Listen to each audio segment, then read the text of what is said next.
This is the DTS Pro version 11 software. As I told you, most of you have been using this. In case no, please feel free to email us, and the support team will be happy to help you upgrade to the DTS 11 version. Right? You see here in help about DTS, it shows you the version here. That's version 11. From now on, any upgrade, you will get a direct notification inside your software if there is any notification available. Right? So let me start uploading an image.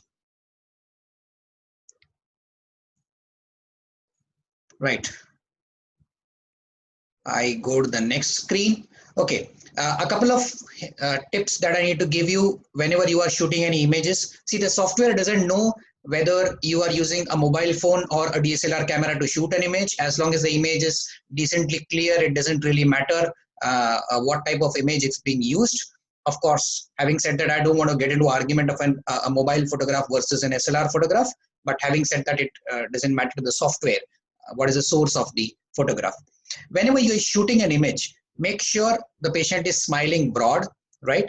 And if upper and lower teeth both are visible, then definitely make sure that there is a little gap between upper and lower teeth. So in this case, as you can see, only the upper teeth are seen, so I'm not really bothered. But if both the upper and lower are seen, so have a little space and interincisal gap.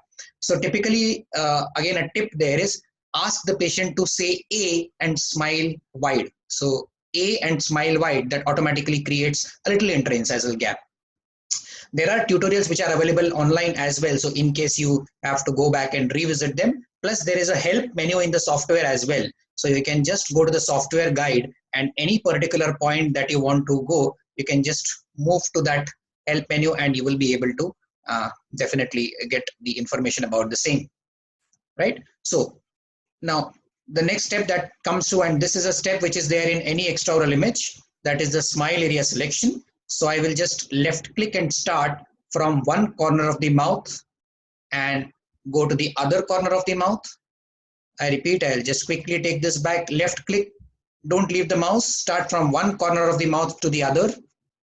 And you can add more control points. If you just click between any two existing points, you will get one more point that is added. And if you accidentally happen to add a point, just right click over it. Again, there is a tip window here. You can just open that and see. The same thing is repeated there. Okay. Whenever you are selecting the smile area, make sure you include every part of the tooth. So I don't want my smile area to be like this. I don't want any part of the underlying tooth structure to be outside that smile area. So the smile area should always be covering all parts of each and every tooth. Okay, same here. Incisally, make sure nothing extends outside the smile area. So that's my smile area which is selected. I can take a little inside. That's fair enough. I can press done and go to the next screen. And here is where we select the interpupillary line. Now, if you don't need to know what the patient's midline is, you can very well skip this step. So if you're just doing, say, a whitening or a single crown lengthening procedure, you may actually skip this step. But if you're planning, say, veneers and you want to communicate with the lab and you want to know where the midline is, then it is definitely recommended to do this step. So I selected the interpupillary line, and you can move this midline as needed. So just as a small update here, I digress from the topic a bit, but we have a very exciting update which will be coming out hopefully within the next month. We are incorporating some form of artificial intelligence and machine learning into the software. In very simple terms, we are automating various steps. So even your smile area selection, your interpupillary line selection, everything will be done automatically. So you just put in a picture and the software analyzes the whole facial anatomy and gives you all these landmarks, which you can of course further edit as needed. Right. Now this takes us by default to the smile editing tools screen. We have the smile editing tools, we have the veneer screen of course, and we can use various smile templates. Now in the smile editing tools, the useful tools we have are, this is the extend tool, right? So before going to the veneer part, I just want to quickly brush about the very easy and quick tools that you can use. Now this extend tool, you can see there's a brush option available on top, which is by the name of size. You can control the size of the selection there, and you can just left click and drag. So this is a very good tool if you want to plan some amount of crown lengthening procedure, some gingival recontouring. So what I'm just doing is I'm just pushing, left clicking and pushing my mouse in a cervical direction. So that has helped me in some crown lengthening. I can even use this for some repair. For example, there's a little irregularity on the incisal edge. So if you want to simulate a simple composite, for example, for the patient, you can use this tool to just use it for repair. Mind you, you will not be able to use this tool for big movements. For example, if a diastema closure, I don't recommend using this tool because it sometimes blurs. So it is used for gingival movements, particularly simple gingival movements particularly, and a little bit of incisal movements, right? So yeah, this was about the extend tool. Now I will come to the other selection tools maybe once I pick up another picture of a diastema, right? Dr. Nipun, would you mind just turning off your video so that I get more area on the screen? Sorry for the interruption there. Yeah, right. Okay, so this was about the extend tool.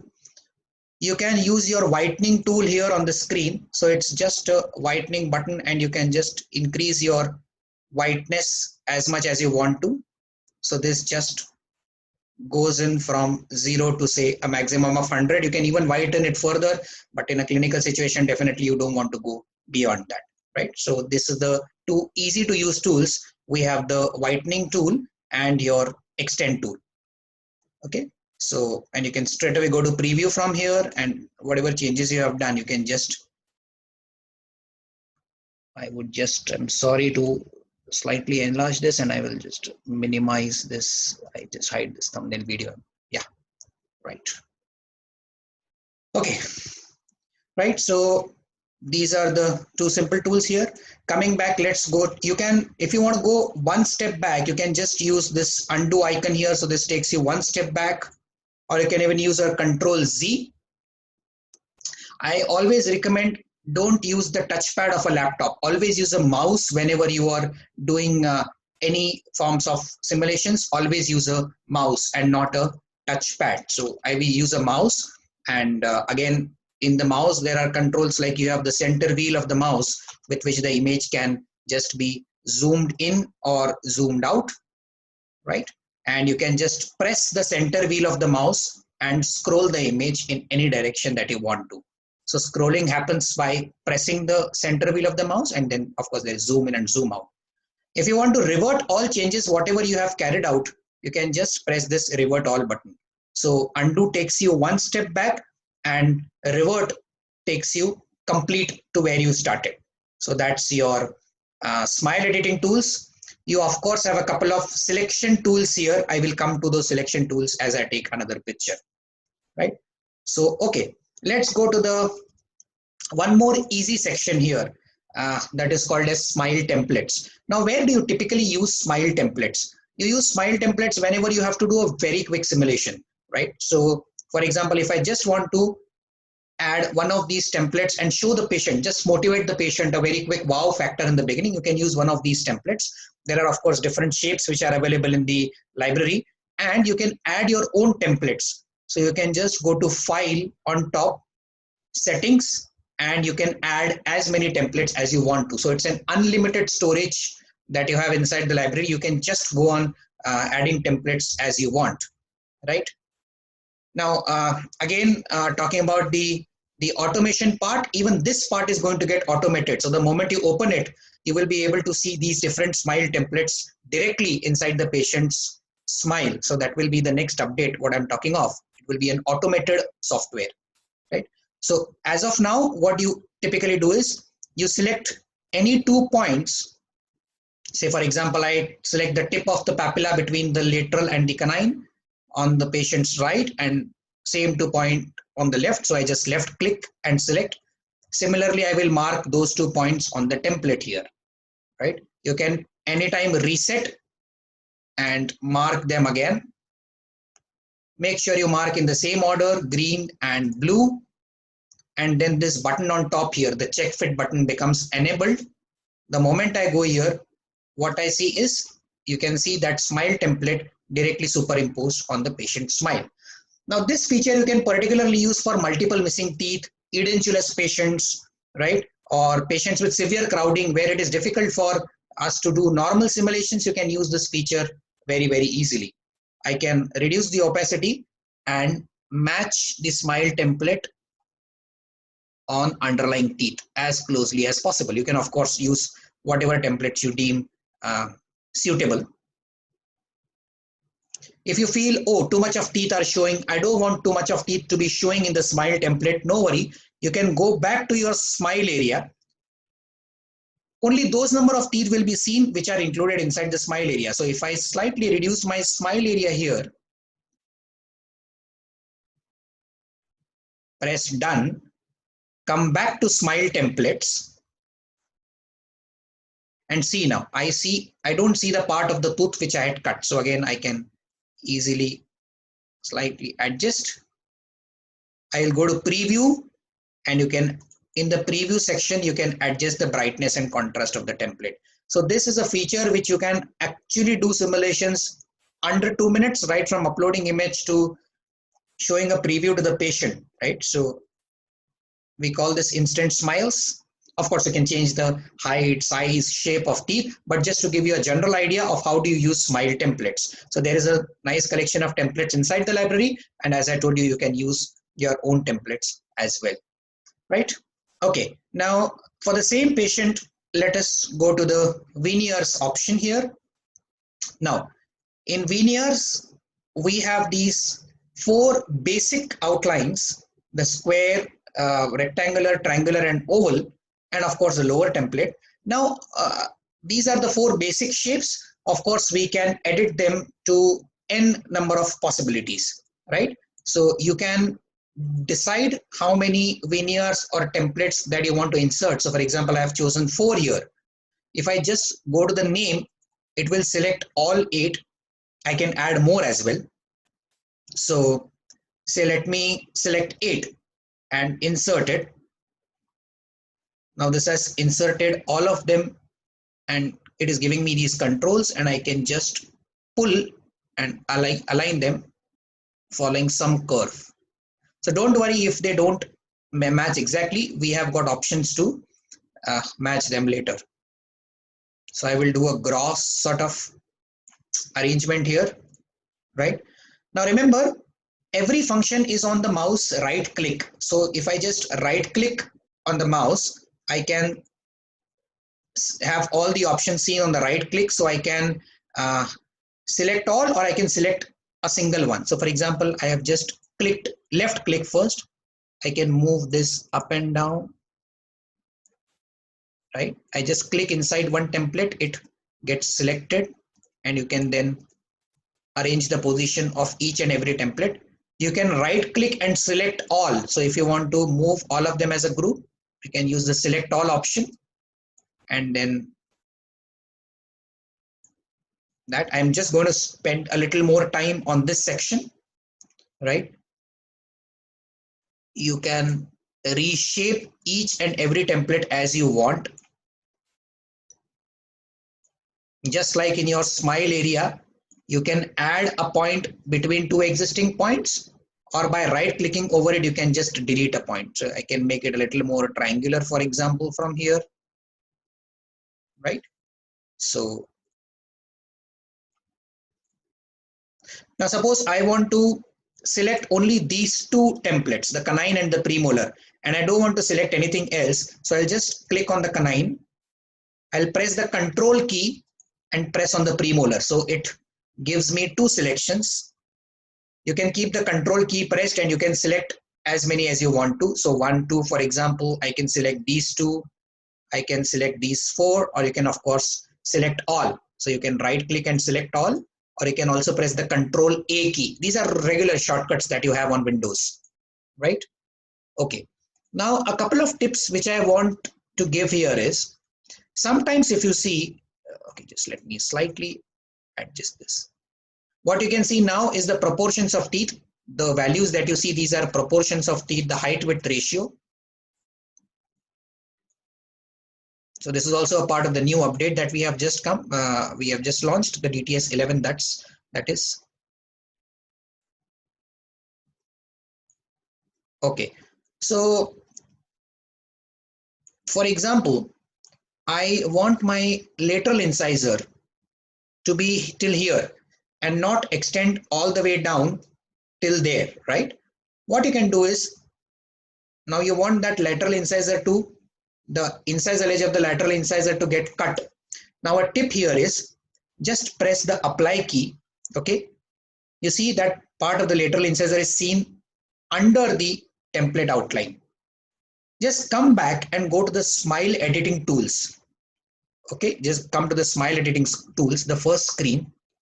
Now you will see a small checkbox on top saying templates. You will be able to see the outline of your design and the actual tooth. You can just use your extend tool and just push a bit there. So this works like an eraser tool, or if you want to say, just trim that little central incisor part which is seen outside the template. I can slightly minimize the size and I can just push it inside, right? So this can be a good tip in cases where you want to reduce the size of a tooth, or if it's too long a tooth, right? Instead of this, you can also just use your selection tool and just select a part of my tooth, left click and drag, just like we will do in a diastema case. I will show you that. You can just maybe pull it up, push it down, whatever. So you can just select any tooth if you want to shorten it. Say for example this. Now I believe you understand why there should always be a little gap between upper and lower teeth. Because say if there is no gap and if your upper and lower teeth both are seen in white, if you try to move one tooth, the lower tooth will also move up along with that. So it's always better to have little gap between upper and lower teeth.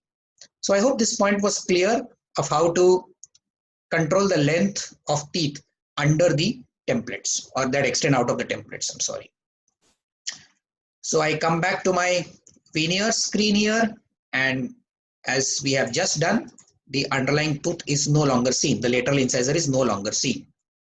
Okay. Now I don't want to take a lot of time in doing this design, but just for I just want to clarify certain points which will help you make design simpler. So you can resize a single tooth as well. Everything is on right click.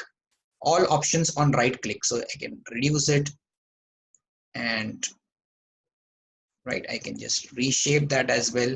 Don't worry about the outline extending outside the lip area.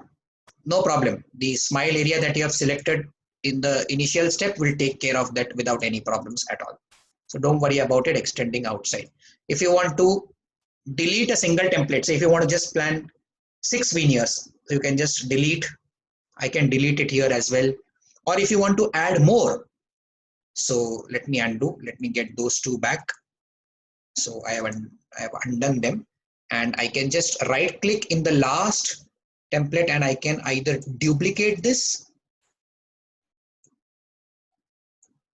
or I can even now right click there and mirror horizontal. So you see one more template has been mirrored. The mirror image of this template has been seen on the other side. So that is it. All tools together on the right click.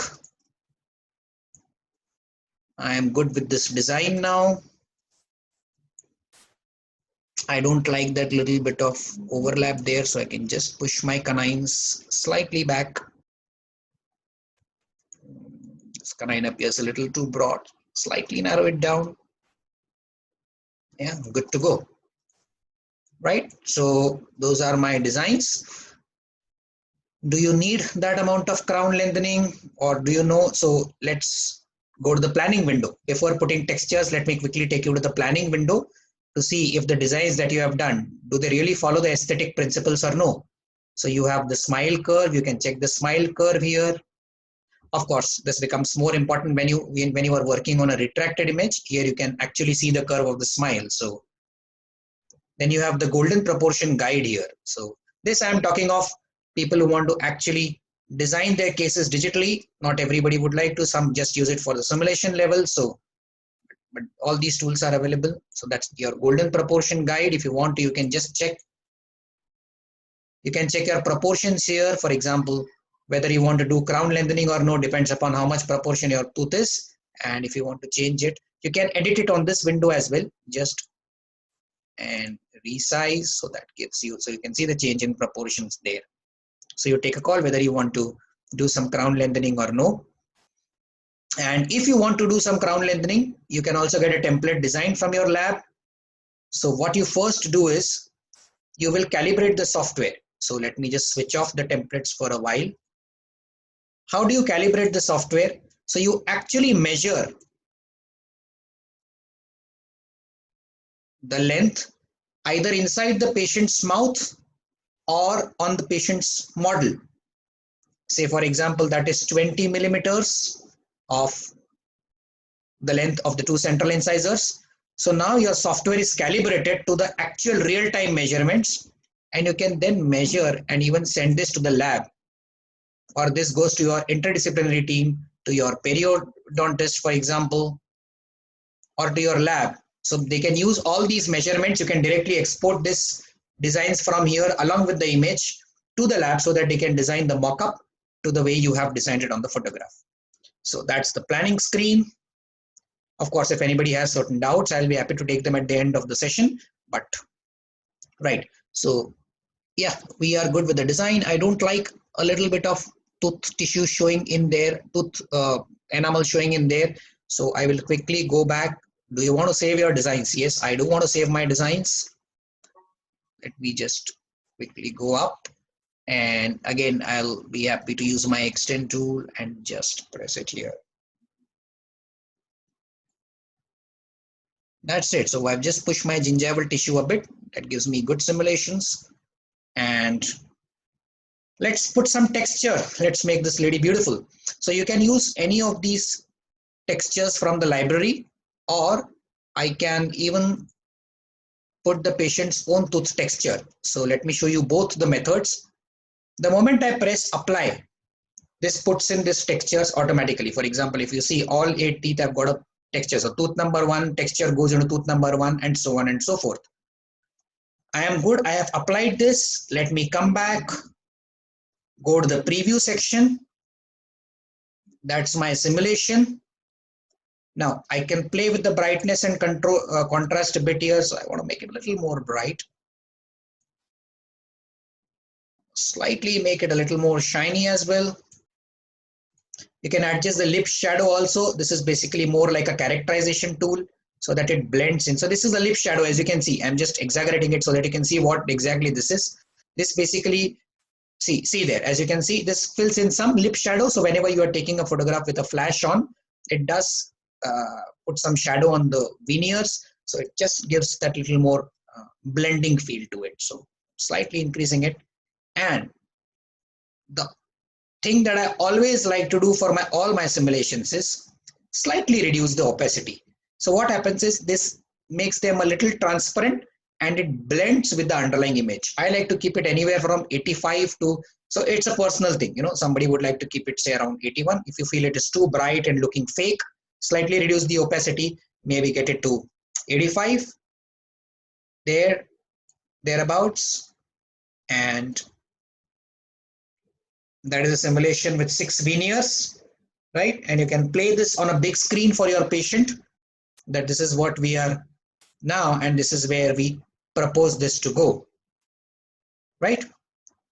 If you don't like any texture from the library, so say I need to come back to texture, let me try texture number 2. This is more like a natural texture. Don't worry if it looks too dark on the image. Go to preview and you will be able to adjust the, see what happens is these textures are standard textures. Sometimes if your image is too bright, these textures might come out as a little dark, and if your image is too dark, these textures might appear too bright on your image. So don't worry if they don't look good on the first insert, you can always come back to preview and say, this looks more natural. It looks really beautiful, isn't it? Right? So you can just try out the textures. There are around 8 different textures. Again, see, as it looks a little too black and dark here, but I can very well go to my preview screen and increase the brightness a bit, make it a little white. It's already shiny. I don't need to further increase the shininess. I can make it a little translucent there. Right?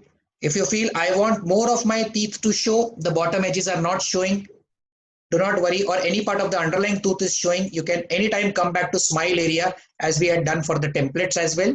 And if you feel any part of the tooth is extending beyond the smile area, you can just change that as needed. Coming back to veneers, go to preview, and my entire edge is now very clearly, sharply visible. This is one way of putting in texture. Now, the other way of putting in texture, and sometimes this many users use this method more frequently, is you use the patient's own texture. So instead of using the texture library, just go to self texture. Now, in the self texture, what you are doing is you are inserting the patient's own tooth texture. So here you will have to do it tooth by tooth. So it is not going to put in the texture from all 8 teeth simultaneously on the 8 veneers. You have to do it tooth by tooth. So I will just click on the central incisor, for example, and on the patient's image, I will left click and drag. So I just select a part of the tooth. Make sure you select a big part of the tooth and not a small part. I will show you why.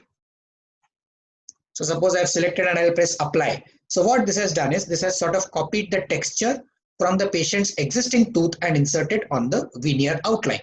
So if you just want to change the shape of teeth, but the patient is happy with the color, the feel of her teeth, you can use this method. On the lateral, for example, I will now move this to the lateral, or I can make a selection again as well. I will use, of course, now I don't want to go up there and include that black spot. Otherwise that black part also comes in the texture. I want to limit my texture here so that we get a nice homogeneous feel of a tooth, a natural feel. You don't want to go down below again, because again that lips part come in. So try to use the maximum amount of area, but not beyond the tooth outline, right? So, and if you don't like the texture of your lateral, for example, you can definitely insert the texture from the central also on the lateral. So I can put, suppose the lateral is discolored, I can use texture from that adjacent tooth, that's fine. I don't like this option of apply all. What happens is with apply all, every tooth gets the same sort of look and feel. It doesn't look natural, it doesn't look nice. So whenever you are not using the texture from the library, and when you are customizing this for the patient, either using the patient's own photograph, or for that matter, I can just browse an image. I can, for example, very well take texture from any other tooth. I can use this image, for example. I like this patient's texture and I want this patient to have a similar texture. I can use that to fill in texture. You can even customize it for each and every tooth. This we're talking of somebody who wants to get into micro aesthetics. So for example, I have put in the texture from this tooth here. For lateral, I will just go and put texture from the lateral, so on and so forth. Right? I hope the point is clear. I want to come back at this point of time. I just want to insert a texture from, say, library. Easier for me at this point of time. Okay, one more point, lest I forget about this. When you click on a veneer outline, that comes on top. What I mean is, for example, when I'm clicking on the canine, for example, see, the outline of the canine is on top of the lateral incisor. Here premolar. Here canine comes on top, here lateral comes on top. So just to make sure, what you should always do is that start from the last tooth and just go on clicking. Premolar, canine, lateral, central. Do the same thing on the other side. Premolar, canine, lateral, central. So now all your outlines are taken care of. Your simulations are ready. You can just adjust the brightness a bit. You can save the simulation. You can email it to your patient right from the software window itself. No need to go back. As I told you, I always love to make it a little translucent. Appears very natural and something which the patient loves to see. Right, so you've been able to see lab communication. We have been able to see how to insert textures. A couple of other points, and then I'll take any questions if needed. See, it's about a matter of practicing on a couple of cases. You get the hang of the software and the hang of the tools. First, let me show you a couple of simple patients, and then last I will show you how to put in a patient scan or retracted image, if at all. Right, so let me upload this image with a diastema. Though I told you I don't want this image in which the lower teeth are seen, I don't have an option, but now I'm just using that. But this is not a good image. I mean, you want always a little gap between upper and lower teeth. I hope you understand from where I'm coming on this. So I again select the smile area. Since I'm not adding veneers, I'm not too critical about the smile area here. I don't want to align. I'm not bothered about the midline. I'll just skip this step. Now here, diastema, you can close with two methods. Again, my favorite tool, the extend tool. Let me slightly make this lady a little less gummy. So I just push in my gingiva a bit there. I want to slightly reshape this incisal edge. Okay, now I can close this. So I'm using the rectangle selection tool and see closely what I'm doing. I'll just spawn this. I left click and drag and just select till here. You can select the full tooth as well, but doesn't really matter. Even if I select half, now right click inside that tooth and select transform. You can just very easily expand that tooth. Same on the other side. So whenever I'm selecting, make sure you're not selecting till here. You want that sharp edge, the mesial edge to be seen there. For example, right click, transform, and close that diastema.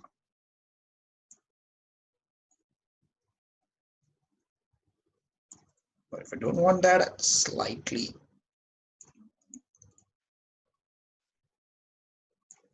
You can use your extend tool to straighten that midline, but I mean, you can go into as much of detailing as you want to, but just to give you a gist, right? So that is it. We have not marked the facial midline in the alignment step, so that's not the proper midline that I'm seeing. But anyways, I hope you got the method of using the extend tool to close the diastema. Now I can go back one step as I told you, or I can just revert the whole thing.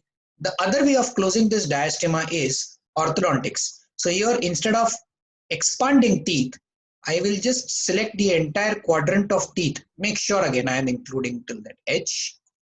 Right click, transform. Don't expand. I can expand as well, but I don't want to. I will just use the arrow keys on the keyboard and just move it 1, 2, 3, and the diastema is closed. Can physically pick it up and slightly make it better, but yeah, of course it has to be done equally on both the sides, but just for your information, I'm doing it only on one side here. And that is, it's an easy way of closing a diastema simulation. I mean, I don't say it's an easy method to do it clinically, but definitely yes, easy to do it on a simulation. So that is how it simulates on the photograph, and you can show it to the patient on the big screen so that you can create two simulations. So what we typically suggest is you can save this whole thing as a project, not only as an image. You can save this whole thing as a project. So file, you can save as on the desktop wherever you want to. This will save as a DTS project file. So when the patient comes, you have two simulations ready. If you just want to export them as photos, no problem. So this will just be a photograph which will get exported. But if you want to start this as a movie, I mean, show to patient different options like a movie and like a presentation, always save it in the form of a project. So two projects, you can have a diastema closed with composite and a diastema with orthodontics project created, and then you can show the patients both these options, right? Or you could even have a veneer option, for example, the third option here. So 3 projects for the same patient, or 3 photographs, whatever you want to, right? So that was one. And one last thing, let me show you.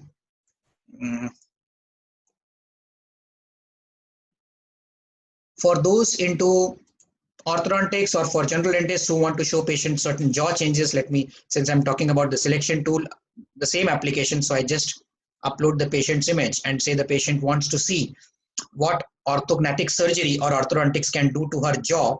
You can even propose that. I don't want to do that. I am again back. I just use my rectangle selection tool. Just select my lower jaw and lower lip. Right click transform and I just slightly pull it up. That's it. Good enough. I go to preview and I can play this for the patient for them to understand what orthodontics or orthognathic surgery. Same can be done for the upper jaw as well. You can just move it up and down, right? So the same rectangle tool and transform tool can be used for the same. You can even do lip repositioning. You see, whenever I am doing any extraoral changes where I am not bothered about the smile area, I have uploaded them in the retracted section, retracted image section, because I don't need to check the smile area. So I'm not putting them on the extraoral image. I am just putting them on the retracted image. So let me show you one more image of lip changes, and then eventually I will show you how to upload an intraoral image and a scan. So again, a patient with a gummy smile can show her different options.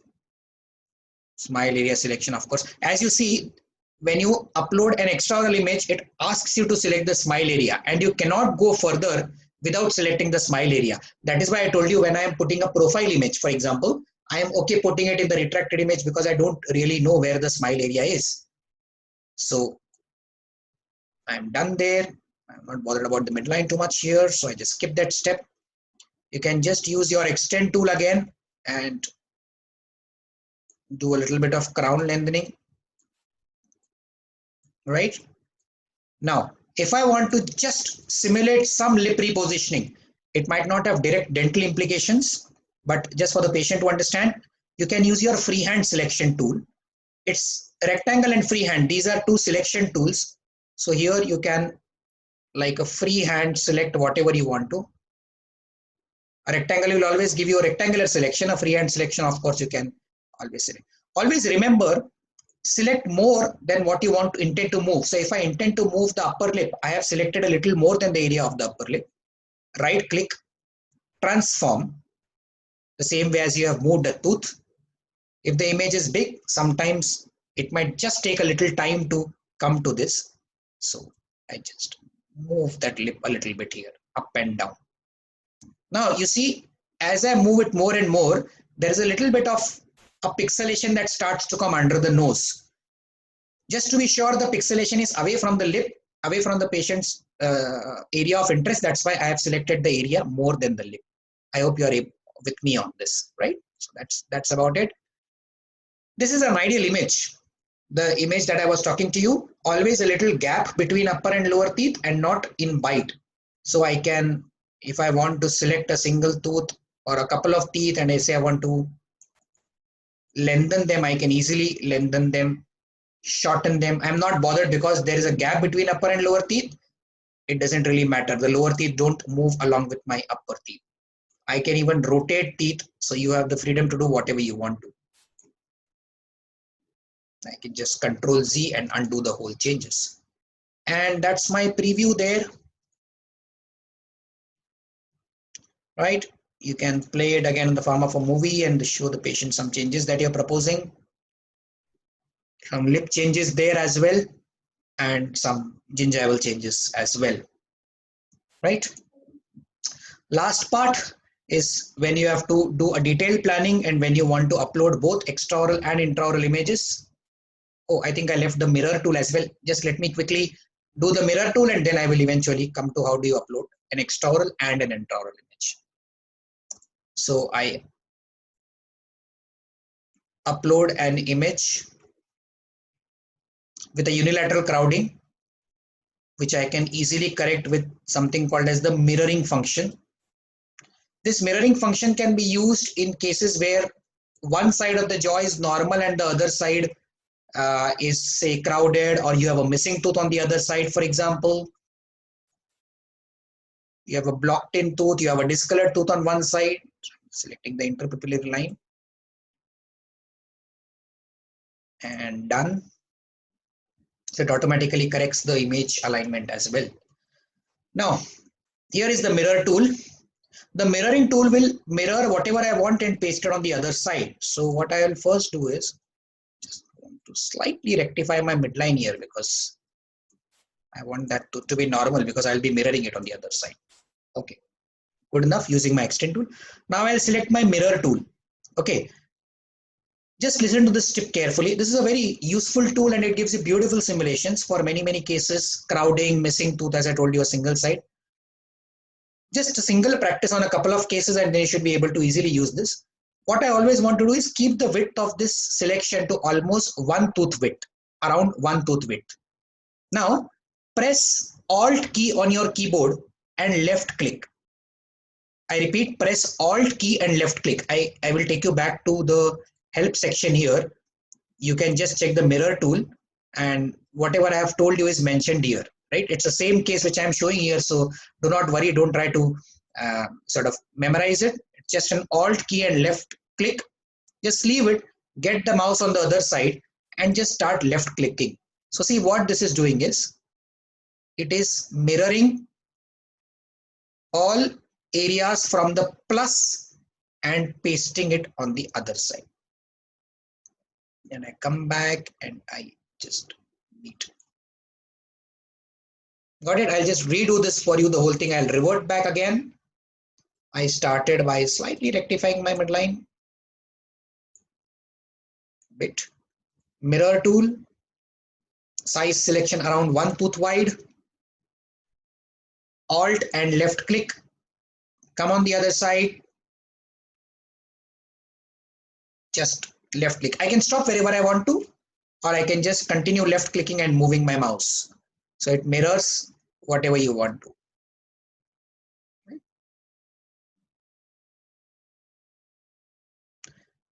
So this is a good time for all of us to just practice on a couple of cases. Once you get the hang of tools, you know in what case to use what. Right, and that's my simulation there. Right. Okay, that was about the mirror tool. And let me quickly open an image and show you how to upload both an extraoral and an intraoral image if you want to do a detailed planning on a retracted image. So I have opened the extraoral image. This lovely lady and her teeth. So both the images have been uploaded. I go to the next step. It asks me to edit the image. I'm good. I don't want to do any editing. Even I'm good for the retracted image. Now smile area selection is what I want to do. Left click and drag. For somebody who's not started to use the software as yet, I would recommend not to start by uploading both the extraoral and the intraoral images simultaneously. You can start only by uploading the extraoral image in the beginning, practicing a couple of cases on that, and then going to this. So that's my smile area. I can just check good enough for my midline. I'm okay with the alignment of the thing. Now, this is a step which is you have to follow only if you insert both extraoral and intraoral images. So just the way like you did for smile templates, I can select any two common points here. Similar 2 points here. Now, whenever you are uploading both extraoral and retracted images, you need to make sure that the images are taken at the same angulation. Otherwise, the images sometimes don't match very well with each other. So even on this image, if you will see, I'm trying to match the central incisors and my premolars don't match 100%. So there's a little bit of a difference in the angulation. So to eliminate this, we also have the option of uploading the patient scan. So I will just show you how to do that and this error gets nullified. But I'm just trying to do it to the best of my ability here. So you can just change the opacity there. That's the retracted image. That's the extraoral image. I am more or less happy with the fit. This premolar could have been slightly better. Okay. If I want to do that, my centrals go slightly out of place. So one tip when you are using both extraoral and retracted images is the patient would be looking at the same angulation. So the patient's head can be resting against a wall. Say for example, when you are shooting an extraoral smile image and whenever you are retracting it, the angulation shouldn't change. So ask the patient to rest against the same wall. When otherwise, if the patient looks up when you are taking the smile image and when the patient looks down when you are doing a retracted image, it doesn't really match sometimes, right? After this, everything else remains the same. I can plan veneers more clearly on the retracted image because I can see all the gingival margin without having to see the lips cutting them off. So I can actually plan, communicate with my lab. So those who want to do digital treatment planning, always better to do it on a retracted image. In fact, you can also navigate from here straight from the extraoral to the retracted image with a single click. Everything else remains the same, but now because you have two images you play with, you can see both the views in a single screen. This is again a latest feature that we have added in DTS 11, wasn't there before, to navigate to the extraoral image from here itself. This is a new feature that's been added. Everything else here on remains the same, so I won't talk about that. The last thing I want to do is for those who want to either they use their own scanners or you can ask the lab to send you a patient's scan, extraoral scan. You can also use that. That gives you a better fit. So I'll just show you how to do that. And that will be the last part of the webinar. So that's the extraoral image. And now instead of the intraoral image, I will be using the patient's scan.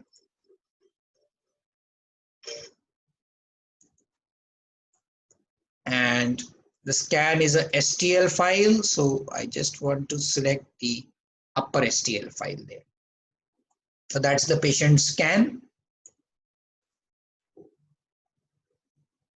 So you see in the same software, you have features which help you to do with a single tooth right up to your complete detailed treatment planning. It is up to you how much do you want to get into the digital planning. So you get familiar with a couple of cases and all this is a cakewalk. So the steps remains the same. I'm just selecting the smile area of the patient.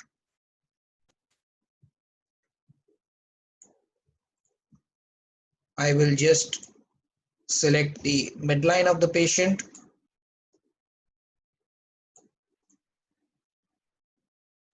Now, remember when we had put in both images, it asked us to match the two images. So when there was change in angulation, there was a little discrepancy. But now because you have got a scan, you can actually 3D control. So here are all the tools written here. You don't need to memorize.